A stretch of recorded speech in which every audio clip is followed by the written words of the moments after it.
پیارے بچوں السلام علیکم۔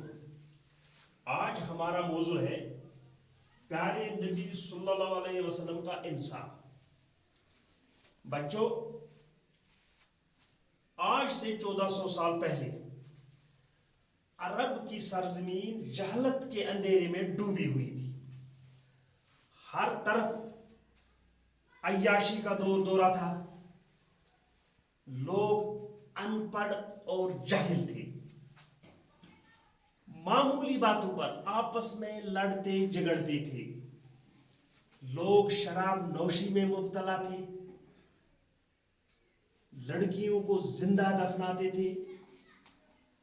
غرض عرب کا جو سارا علاقہ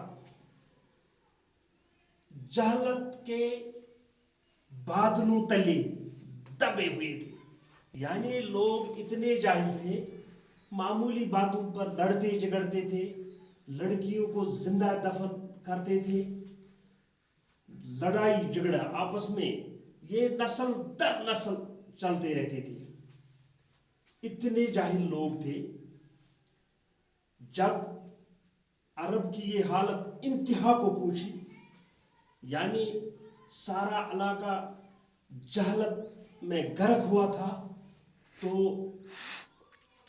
اللہ کی رحمت جوش میں آئی۔ اس نے حضرت محمد صلی اللہ علیہ وسلم کو پیغمبر بنا کر بھیجا، اس غرض سے تاکہ غریب لوگ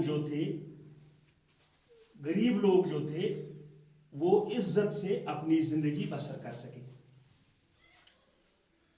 پھر حضرت محمد صلی اللہ علیہ وسلم کو پیغمبر بنا کر بھیجا تو اس نے یکساں تعلیم دی، اس نے جہالت ختم کر دی، اور جہالت عرب میں جو جہالت تھی وہ سب ختم ہو گئی نبی صلی اللہ علیہ وسلم آنے کے بعد۔